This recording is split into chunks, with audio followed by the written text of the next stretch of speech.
Hello world, welcome to the Cursed Scourge review for Champions Online. The Cursed and Scourge are exactly the same thing, except one is green and one is red. The green one is available in the cash shop all the time, and the red one is available from the Bloodmoon event if you grind up enough tokens for it. They are exactly the same in every way, except the color. That's it, that's the difference. For a premium archetype, it doesn't have very good choice selection, but it is generally a damage-dealing archetype with some support capabilities. You can, apply some debuffs, and you have some pitiful healing. It's not really going to keep you alive, but it's there. It exists. Well, team healing, rather. Power selection. Infernal Blast. It's just a basic blast that applies a toxic dot. And I basically never used it as soon as I got Epidemic. And the advantage is kind of pointless since you have all kinds of other powers that apply area effect toxic thingies on it, so I just didn't bother ranking it up ever. Because it's just, I'm going to replace it, so why bother? For leveling, sure, it's nice to have, but it's going to be replaced, as far as I'm concerned. You can use it in a blast build, but why would you when you could just take Epidemic instead? Next you get Condemn. It's not as good for damage as other area effect powers, but it does have some interesting utility powers and through the advantages, which is what I did. I just spent all the points on advantages, which is 2. So the first advantage can paralyze the main target and stun other targets, which is kind of nice for some of the tree abilities. There's one that applies a toxic and elemental debuff, which is also useful for more damage. And then there's the last advantage, which drops a healing room. And considering this archetype is all about the damage, it's not really that great. Sure, it would be fine and a totally different character that was actually better built for support, but I don't know, I thought it was just sad. I guess it's better than nothing for healing, but I'd rather have the paralyze and the toxic and elemental debuff, so. Next you have Pestilence. You're passive. It's all about the damage. It buffs toxic damage and slashing damage, which you don't really have a whole lot of slashing damage in this build, but hey, there is some.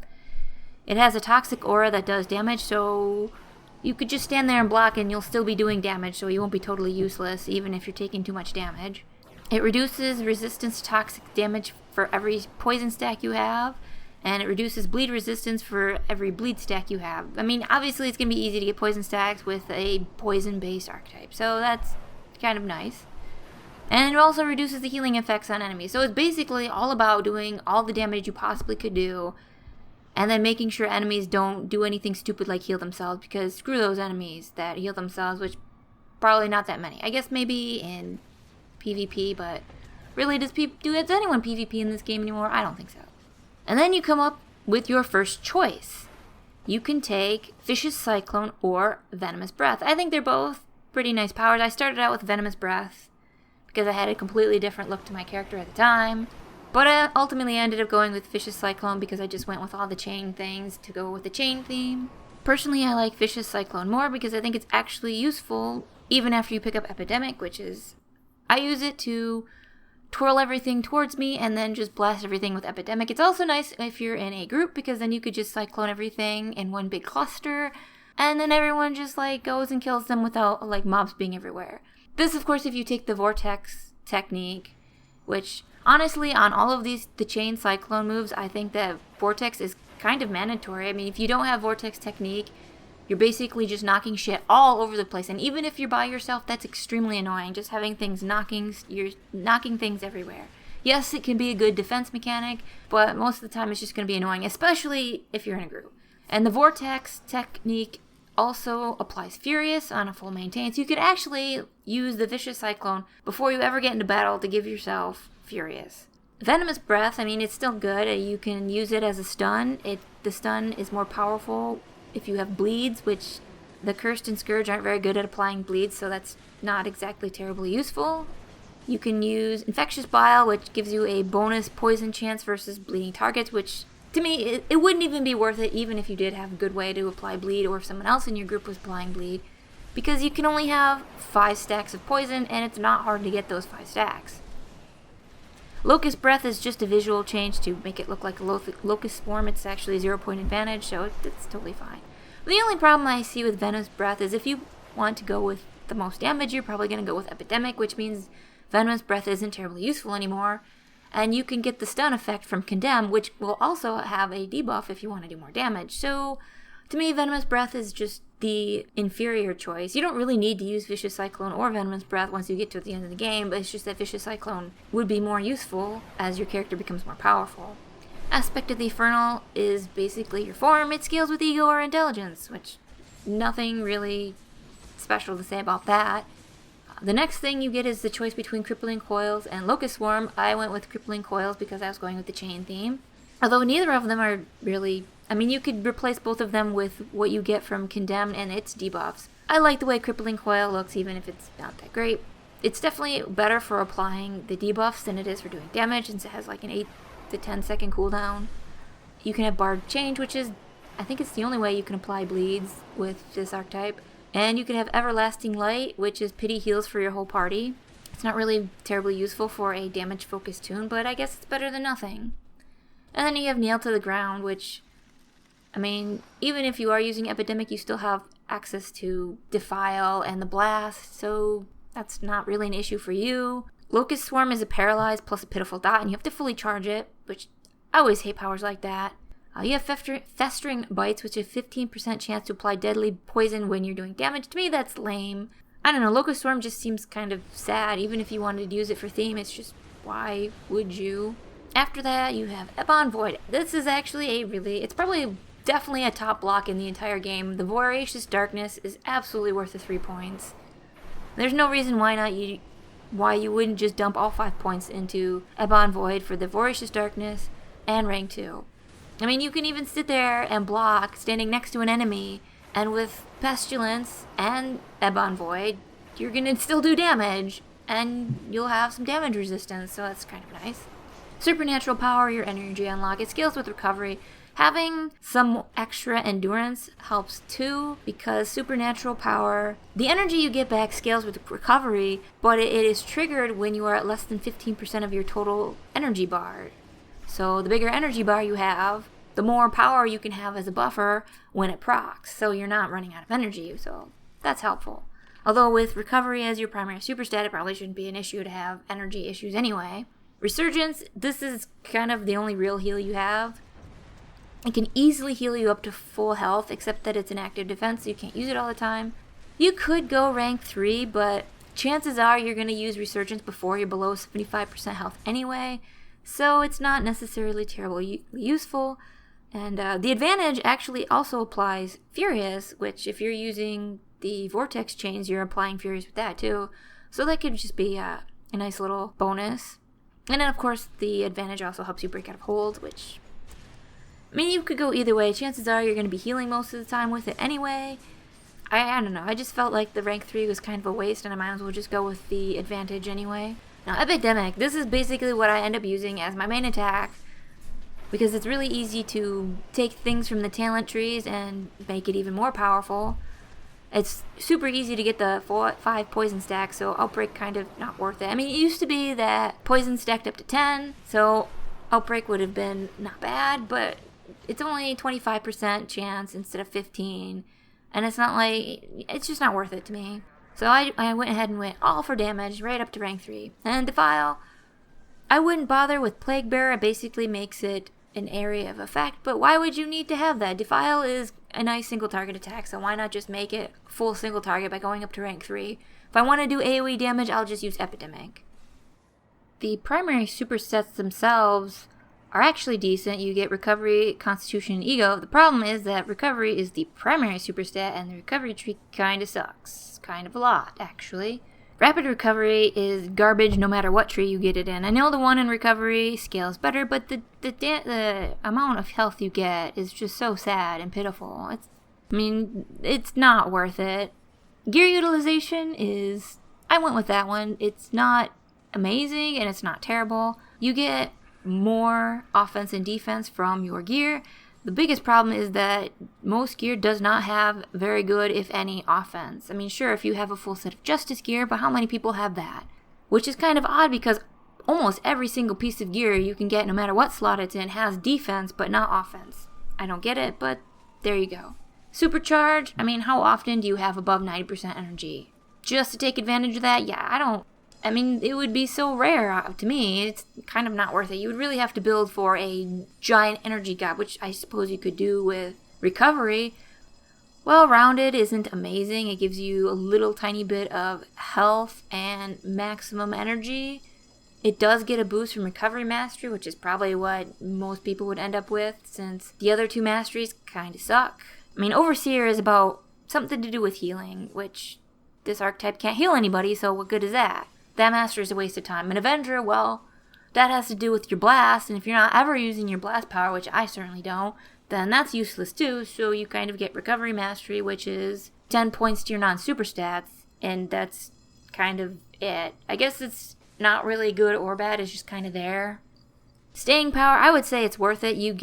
Your recovery gives you more maximum energy, and since you'll probably have a whole bunch of recovery, even if you don't put anything else into it outside of what you get from your talents and specs. If you put no recovery mods on, then it'll still be pretty good. Having more maximum energy is useful for supernatural power, and for triggering it, and for having a nice big energy pool. Second wind lowers your cooldowns, which is nice. And then I put a point in efficient because there was nothing else I could put a point into. It basically makes, when you hit something with your energy blaster builder thing, that it gives you a little bit more energy, which, I mean, I just have my energy builder on auto fire, so sure, I'll probably get like a few hits in automatically. I mean, I guess it's not totally useless, but it's kind of a thing that isn't terribly exciting or fun or just kind of bleh.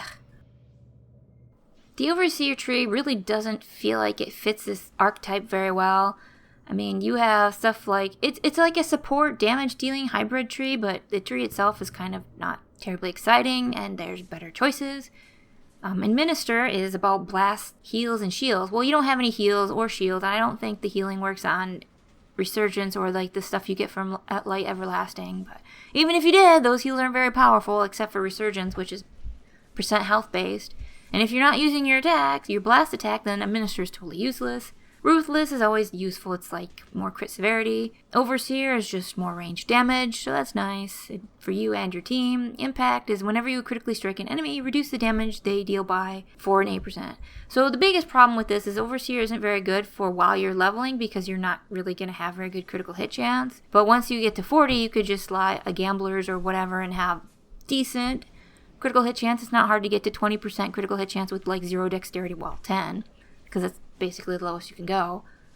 Then you have Honor. Honor is about healing and shielding, which you can't do because you have like nothing to heal other people with except for Light Everlasting and whatever. So I don't even know if it would work with that. I mean, I guess it could, but it's not a direct heal. I don't know. I didn't try it, and it just seems not terribly useful for this kind of archetype.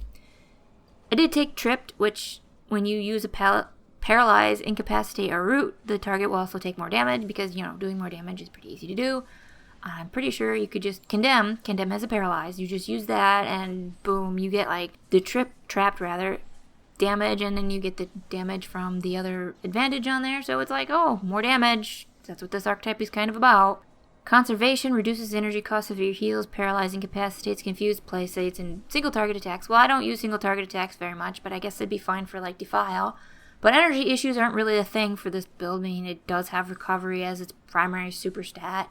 And enhanced gears increase the amount of offense you receive from items. The amount of offense you receive from items is probably going to be garbage, which means enhanced gear is garbage most of the time. Unless you're rocking something like, again, Justice gear, but that seems kind of extreme just to take advantage of one stupid points here in this tree. Avenger, some of it's good, some of it sucks. I mean, obviously another Ruthless, which is more free crit severity. There you go. Can't Touch This is something to do with your energy builder, and those tend to be kind of sad. I guess if you have your energy builder on auto attack, sure, but I wouldn't bother. Anguish, when you critically strike, you do some free penetration damage, and it's really not that good, but I took it anyway because what else am I going to take? It's, sort of useful. It doesn't require you to do anything for it to work. Won't be terribly useful while you're leveling because your critical hit chance will probably suck. And round them up, I generally use Epidemic and Vortex Chain most of the time. So, why not just have more damage to the enemies as I'm doing AoE attacks. Surprise attack, your single targets now have an additional 10-20% critical strike chance on targets above 90% health. So basically you could use it like once at the beginning of the fight. I don't know, it just seems not that useful for something that has such limited application. Sure, you don't have to do anything for it to work, but it's just kind of like, no. Relentless Assault, I took this one too. Your maintained attacks increase your offense by 10, 20, 30 for 8 seconds, and it stacks up to 5 times. So that's nice. It's like you're doing more damage. Why not? Offensive Expert, well, you have no active offenses, so this is completely, totally, 100% useless. And Preempt and Strike, your blast attack cause your next non-blast attack to do more damage. That would, I mean, I guess you could use that for Infernal Blast, but I just choose not to bother because I'm lazy and I don't want to have a big complex rotation of crap. And then I would have to keep using Infernal Blast and it'd be like, well, I guess I should have put points into it, so it's not totally useless, but I just don't bother. That's what I do, not bother. So I took Ruthless, Anguish, Round 'em Up, and Relentless Assault. For talents, I basically just focused on my super stats of Constitution, Ego, and Recovery. And then for the other 3, I went with like Constitution and Endurance, Ego and Endurance, and Recovery and Endurance because having a higher maximum energy is useful for supernatural power, and that's pretty much why I did it. I mean, I didn't need the Dexterity for more crit chance because 1, it wouldn't have been that much, and 2, I can get okay-ish crit chance just from gear, so not really worth it. And Endurance doesn't have any diminishing returns, just like Constitution doesn't, so why not take that? Pros for this archetype. While you're leveling, you should not have any horrific energy issues, which is something that almost every freaking archetype has. You have access to several of the best infernal powers in the entire game. I mean, Epidemic and Defile are great powers. You do have a nice selection of utility debuffs. Ebon Void is probably one of the best blocks in the game, and you get that here too. You have a single target and no AoE attack right at early levels, which some archetypes do not get access to, and it makes leveling a little bit less painful. It's definitely all about the damage. You have all kinds of things that let you do damage. You have debuffs that let you do more damage, and it's really good for doing damage. It does have some self-healing options. They aren't amazing, but it's better than the nothing a lot of archetypes have. And you get Constitution as a super stat. I mean, if you're doing lots of damage, it's not exactly hard to take aggro, and sometimes you just want that extra Constitution. I mean, most people, if they're making a build, they will take Constitution, so it's kind of a standard. And in a premium archetype, having Constitution as a stat, kind of important. Or, well, at least kind of nice. So you don't have to be a glass cannon. Cons for this build. Recovery as a primary super stat is a terrible choice. It has a pretty crappy tree. Ego would have been a much better choice. And the Overseer tree isn't really a very good choice either, because the Cursed and the Scourge aren't really support characters. They're mostly about the damage, but they're not really dedicated support, so the Overseer tree doesn't make sense. The better choice would have been the Guardian tree, because it's a damage and defense tree. And like every other archetype, it has 2 damn many powers. And some of those powers can be easily ignored and do the exact same thing as other powers, even the ones that apply debuffs. I mean, Condemned can do what a couple of the other power choices can do, so what's the point? And for a premium archetype, you'd think it'd have more choices. It has an appalling lack of choices. You only get 2 things where you can pick powers from. And this is something that Cryptic would expect you to pay. What are they, $13 for these at full price? That's ridiculous. You don't get any good power selection. Being able to take the new chain combo instead of Infernal Blast would have been a nice choice, because then you could have a really good chain theme character. Most of the mastery choices suck. I mean, it doesn't help that you have Overseer and Avenger. And I'm sure if you want to do a blast build, you can use Avenger. But Overseer is completely useless for this archetype, so I don't understand why they even put that in here at all. I mean, you get the Ho-Hum option as your only real choice. Overall, I would say that the Cursed and Scourge aren't terrible archetypes. I didn't spend my entire time leveling wondering why I'm bothering this piece of crap, because it's not horrible and awful and just full of sadness. But I also don't think it's worth spending your money on, because there's better premium archetypes to purchase. Especially since this one only has 2 power selection choices. I mean, I would kind of expect if you're going to dump money on an archetype, you should get a lot more choices. I mean, you don't get to pick your powers like a freeform as it is, so why not at least have a few more thematic choices? They could have made this the chain thing. You could have done both. If you want this archetype and you're not a lifer or a gold member, then you might as well just wait for Bloodmoon. That is when I would wait to get it. I mean, I believe it's any Bloodmoon you can get tokens from, not just the once a year one. and they turn it on periodically, so you don't have to worry about getting all the tokens all at once. It might take a while, but it's not worth buying.